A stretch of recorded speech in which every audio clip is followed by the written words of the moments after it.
Hey, I'm Daniel Britton, a staff writer here with The Movie Buff, and this is The Movie Buff Show. I'm bringing you another Tribeca interview today for the old-fashioned thriller See For Me, where I was able to speak with director Randall Okita and lead actress Skyler Davenport in her first leading role. In the film, she plays Sophie, a now blind former skier who's cat-sitting in a secluded mansion, where then 3 thieves invade the home to rob a hidden safe. Sophie's only defense is Army veteran Kelly, as she works as Sophie's eyes through an app called See For Me. The film is available as part of Tribeca at Home through June 23rd, and more info to watch will be available in a link down below. Thanks so much for supporting TheMovieBuff.net, and let's get right into the interview for See For Me. So I'm here with director Randall, is it Okita or Okida? Okita. Okita. Okay, I'm here with Randall Okita, who stars Skyler Davenport for See For Me. It's great to be chatting with you guys. Great to be chatting with you. Cool. Now to start, I'd love to start with you, Skyler. I noticed introducing Skyler Davenport at the beginning of the film. So I was expecting to go to your IMDb and see like 10 credits or something, but you have like 75. So did you want to talk about that? So most of them are actually in voiceover. If you'll look, it's a bunch of cartoons and video games, which is where I started. I've been doing that for a number of years and pretty well established. I've done a handful of co-stars on TV shows, but this was my first film lead. So that's why it says introducing. Okay. So yeah, now I feel like choosing your first lead takes a lot of care. So why was See For Me the right project for you? I don't think I chose it. It chose me. I didn't choose the See For Me life. The See For Me life chose me. And I find that it's just an appropriate title. Yeah, I mean, I was telling in the last interview that I read for it, 3 months went by, I read for it again, 3 months went by, I read for it again, 3 months went by, and I booked it. It was a long process. And I was very excited because I had read the full script at that point. And I think with most films, I can kind of feel where it's going, like intuitively. And this one, definitely, there was a moment where I was like, whoa, she's doing this. Like it caught me off guard. And I was like, something that can make like genuinely surprise you is a rare bird for me. So I really, really liked it. And the fact that I got to incorporate my personal experience and that the whole team took that into account was absolutely amazing. I could not have asked for a better first project, minus COVID. Okay, fair. No, that's awesome, and it definitely does subvert expectations at times. Yeah. Now, Randall, did you want to talk about the casting process, and was it important for your team to, obviously, Skyler, you're cast for your merit as an actor, but was it important to cast someone who's also visually impaired? It absolutely was. I mean, the way that I think about it is if we're going to tell stories about particular communities, we should tell stories with those particular communities. And I think that there's a lot of examples out there where people have done that, or people haven't done that. I think that there's a lot of communities that have been misrepresented and erased, and I think the disabled community and the visually impaired community is among them. And so I think we had an opportunity with this really great script written by Adam York and Tommy Kushtu to find somebody who was not only an incredible performer, and I think that we just got so enormously lucky and blessed with Skyler, but also somebody who could bring authenticity and real world experience to add to like the richness of the performance and the authenticity of that story world and that character. And I think that, I think that a lot of people look at those things as challenges sometimes, but I think that they're really opportunities, and the stories are always better for them. Okay. So it was important to me. It absolutely was, and I feel like that's a big part of the process of storytelling and just thinking those things through in terms of community and in terms of representation, and that's how you get like really cool stuff that you haven't seen before. All right, awesome. Skyler, did you want to speak to that? I mean, I totally agree. Yep. Okay. Yep. And obviously it was important to the whole team as well, or they wouldn't have put in such a long, arduous casting process. I didn't even know this until after we wrapped. I was told by someone on set, they were like, yeah, we looked for years. Like they had been looking, they had had the script for a lot longer than I was aware of. And they had been on the hunt. So it had to have been important to them. Otherwise they wouldn't have put in all that time and effort to make sure. So, Okay. Brilliant. yeah. The C4Me Live really did choose you. Oh no. No, I'd love to ask about the location scouting because the house is so great. How did you guys find that, Randall? Yeah, I would say, that was also, a really important co-star to support. That was the star. I don't. Skyler's performance and be a great dance partner for this wild adventure.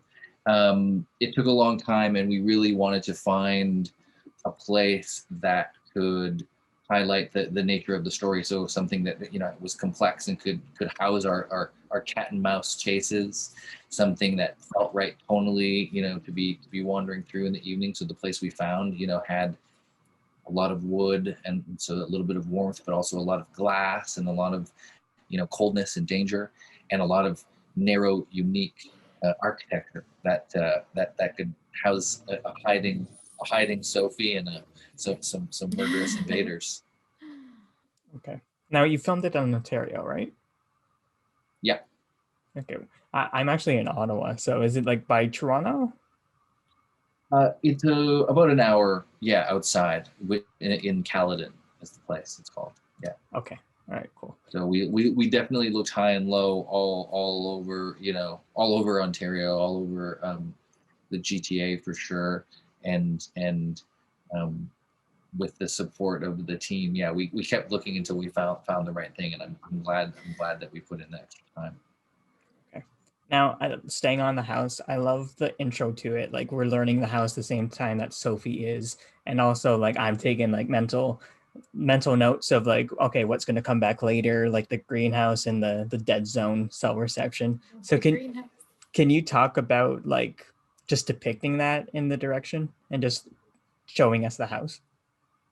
Yeah, it's such an interesting opportunity in terms of meeting the house with Sophie, our lead character, and how do you establish this place where we're going to be spending this pretty crazy evening. And just sort of we talked a lot about trying to figure out how to parse things out and how to establish the right tone, because it's obviously day when Sophie arrives, and we start to establish a relationship with the place, a relationship with how Sophie navigates the world, including some friends and some not yet friends, and then we sort of loop in the technology of this app, See For Me, that allows her to navigate. So we sort of like set this up before things start to get a little scary. And yeah, so a lot of thought put into that in terms of establishing some of the geography of the house too that's going to come back. And so we want to know and get a sense as the audience where things are and where the hiding places are and what's been established through those experiences and what's been felt out by Sophie before night falls, so to speak. Now, could you talked about the technology. Can you speak about just, were there any challenges in depicting the relationship between Skyler and Kelly? Because in the wrong hands, if this were a bad movie, it would be handled poorly, but you do such a great job with it. Were there any challenges with that? Well, thank you for that, first of all. And I would say, there were a lot of challenges, not the least of which, Skyler and Jessica Parker Kennedy, who plays Kelly, who does a wonderful job.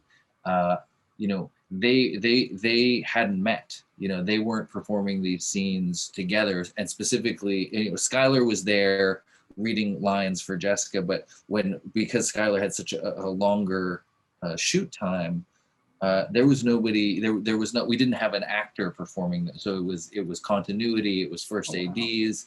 Sometimes, you know, in the worst, if we couldn't find any, it would be me, and then it would, you know, and so it's a real testament to Skyler's ability to bring out such an incredibly nuanced, you know, dynamic, intense performance in the middle of the night, you know, surrounded by crew and lights and really finding that relationship. I mean, you know, Skyler really laid the groundwork for that relationship, and then Jessica was able to come in towards the end and really elevate that other half. But you know, Skyler was speaking to nobody for much of the shooting. So that was one of the big challenges, for sure. Okay. Yeah, honestly, I had in my questions like Skylar, what was it like creating that chemistry, but that's out the window. So what was that like not really talking to anybody? Are you asking me? Yeah, sorry. It was very strange and very odd because like 70% of my dialogue is through this phone and sometime or through the little earpiece. And sometimes it's just, you know, an AD on the line in the earpiece or someone off camera reading the lines, just very monotone. And I was telling Randall, I would just sort of like hear it and then put it through the filter of like, this is Kelly, this is what she sounds like, this is, and I didn't know that it was Jessica. I didn't know what she sounded like or her mannerisms or anything. I just gave Kelly a personality in my mind and then filtered it through that to react to. So it was weird. It was definitely weird. I'm glad that it worked out though. What personality did you give her? I mean, I can't, I don't know like specific traits, just how anyone would react in an emergency situation like that. Like I just I feel like personality does kind of go out the window. That was a poor word choice when, you know, shit really hits the fan and it's an emergency. So I was just filtering it through just something that I could more easily react to versus just a deadpan read of the lines. Otherwise I'm going to come out not scared or not, you know, it's not going to read. So yeah, it was a challenge, but it was fun. Like it wasn't hard. It was just different. Okay, fair enough. So. Now the intros for Randall, the intro to Kelly is so cool. Like her being kind of like an in-game leader on Call of Duty and just giving all those instructions and such. Yeah, right.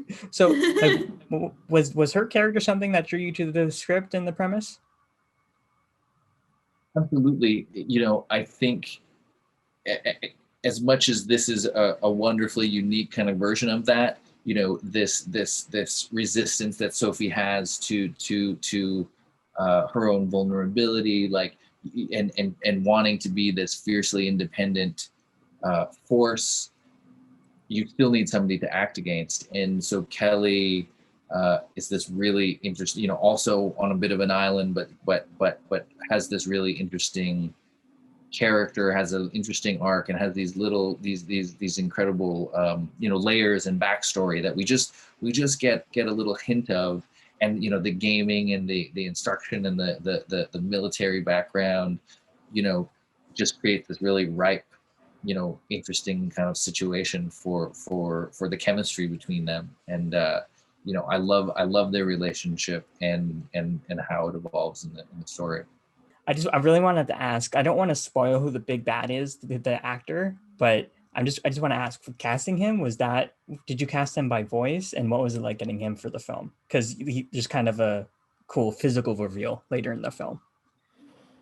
Right.